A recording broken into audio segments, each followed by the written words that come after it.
paragraph, a masthead, a bet. Here is what you need to know to understand why that bet matters. Town & Country is a Hearst flagship. It's not a sports magazine. It covers royals, fashion, philanthropy, the rooms most readers never enter. So when it commissions a digital cover, the choice is editorial taste-making, not sports journalism. The cover in question ran on August 19, 2025, almost 10 months before the video you are watching now. And in those 10 months, the woman in that polo Ralph Lauren shirt reached the round of 16 at Indian Wells, made a grass court final at Eastbourne, won her first WTA title at the Birmingham Open on June 7, and climbed to a career-high WTA ranking of number 33 as of June 8, 2026. The cover did not follow the breakthrough. The cover came first. So the honest question, the one a thoughtful tennis fan would ask before clicking on a video like this, is whether the magazine got ahead of itself. In August 2025, Alex Eala was a name working tennis people knew, and most of the magazine's own readership did not. She had built a junior resume. She had trained at the Rafa Nadal Academy in Mallorca. She had a spring run earlier in 2025 that put her on a few radars. But the standard playbook for a luxury or society cover when it features a tennis player at all is to wait. You wait for the slam. You wait for the moment the player has done something that justifies the gloss. Sloane Stephens got her Vogue cover after the 2017 US Open. Coco Gauff's lifestyle covers followed her slam final breakthrough. Naomi Osaka's covers came after slam titles, not before. That is the convention, and it exists because magazines do not like being wrong in public. A cover is a long lead, an expense shoot, a year of archive. If the subject does not deliver, the cover ages badly. So what was Town & Country doing in August 2025, putting a player ranked in the 50s on the masthead of a 180-year-old society publication? The tension inside today's story sits there. Is it too early?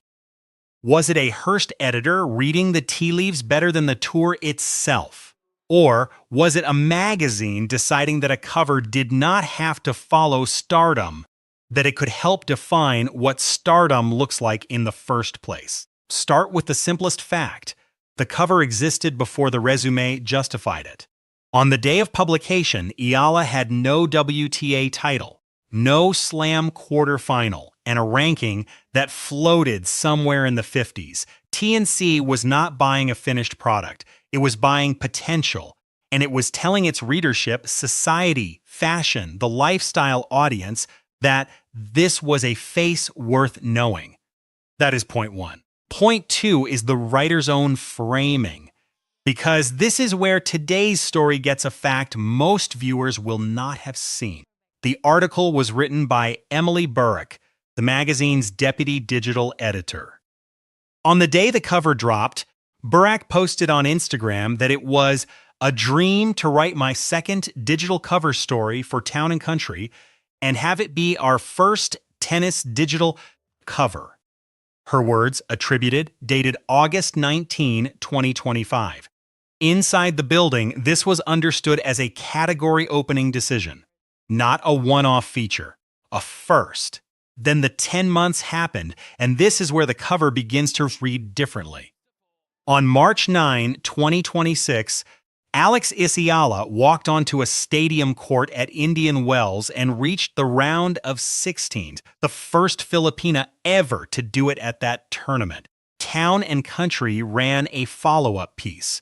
The magazine had not just placed its bet and walked away. It kept investing in the story. That is the second cluster of evidence. The magazine doubled down and the player gave it reason to. Pause here for a moment, because the rhythm of this story matters. A cover is a single image. A career is hundreds of matches, thousands of practice hours, a draw sheet that does not care about magazine layouts. What Town & Country did in August 2025 was freeze one frame and say, This one. 10 months that followed were Eala's job to make that frame look earned. And the next piece of evidence is the moment the frame got earned. On June 7, 2026, on the grass courts of Edgbaston Priory, Alex Eala won the Birmingham Open. She dropped the first set to Nikola Bartunkova. She came back to win the title. It was her first career WTA singles title and her first on grass, a surface she had never won on at the tour level. The ranking moved to number 33. The trophy went into her hands. And somewhere in the archive at Hearst, a cover from 10 months earlier began to read less like a gamble and more like a forecast. That is the climax adjacent evidence point, the result that made the cover legible as prophecy. And here is the line that hits differently now. Inside Burack's cover story from August 2025, Alex Eala said this: "The only thing I can give back to my country is to inspire." Read in August 2025, that sentence is aspiration. It is a 20-year-old talking about what she hopes to mean. Read now, after the Indian Wells run, after the Eastbourne final, after the Birmingham trophy, with Filipino fans flooding her Instagram and Filipino media tracking every round, that same sentence reads as a contract being honored. The cover did not just place her in the room. It captured her saying out loud what she intended to do, and then she went and did a measurable portion of it. That is the emotional pivot of today's story. The sentence has not changed. Everything around it has. And then, 3 days after Birmingham, the story honest checked itself.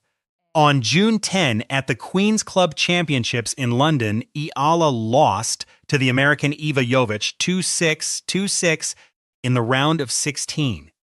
A 6-match grass court winning streak ended. The cover did not protect her from a bad afternoon, which brings us to the final evidence point, the one that actually explains why this story matters as a cultural moment rather than a sports moment. Pair the timing to the players the lifestyle press normally elevates. Sloane Stephens, Vogue, after a U.S. Open title. Coco Gauff, Vogue and GQ, after a slam final breakthrough. Naomi Osaka, multiple covers, all of them following major hardware.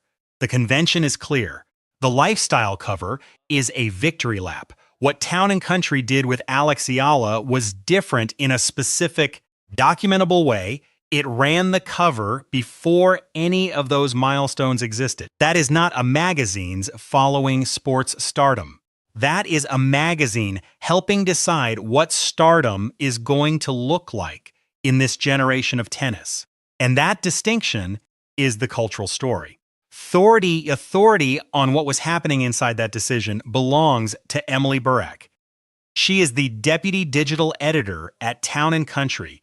She wrote the piece, and she has on her own public Instagram, dated August 19, 2025, described the cover in her own words as the magazine's first tennis digital cover. That attribution matters. It is not a corporate press release. It is the writer telling her own followers what she just did. The line is direct. A dream to write my second digital cover story for Town & Country and have it be our first tennis digital cover. That is the inside the building voice on this story, and it is the cleanest, most sourced statement available about what the cover represented to the people who made it. The corroborating voice, from the playing side, belongs to Barbora Krejcikova. After facing Eala at Wimbledon in 2025, the 2024 Wimbledon champion said this: "She was smashing the ball. She was cleaning the lines. Wow, it's the next generation coming up. She's going to be really good in a couple of years." A slam champion on the record, saying out loud that the player on the Town & Country cover was the next generation. Those two voices, Burack from the editorial side, Krejcikova from the locker room side, line up the same way. The magazine and the Wimbledon champion saw the same thing at roughly the same time. Step back from the cover for a moment and look at the wider editorial map town and country has been drawing. The magazine ran a feature on Iga Swiatek in 2024. It covered Mira Andreeva's French Open run in 2026. It returned to Eala for the Indian Wells follow-up in March. Inside one of America's oldest society publications, a tennis editorial line has formed, and Alex Eala is not standing at the back of it. She is one of the names defining it. That is the room she has entered. For Filipino tennis, there is no comparable precedent. No Filipino tennis player on the men's or women's side previously held a digital cover at this tier of American luxury media. The Filipino press, ABS-CBN, GMA, Rappler, The Inquirer covered the cover, not as a sports story, but as a cultural milestone, which is the correct framing.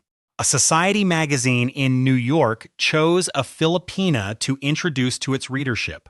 The reach of that choice extends past the WTA rankings page and into a much broader conversation about who gets to be visible and where and when. The fan response on Eala's own Instagram post about the cover ran past 52,000 likes. Comments from kababayan around the world saying some version of the same thing, that seeing her there in that frame, on that masthead, mattered in a way the scoreboard alone cannot measure. That is the fan reading, and it is consistent with what the magazine itself appears to have understood. This was never only about a tennis player.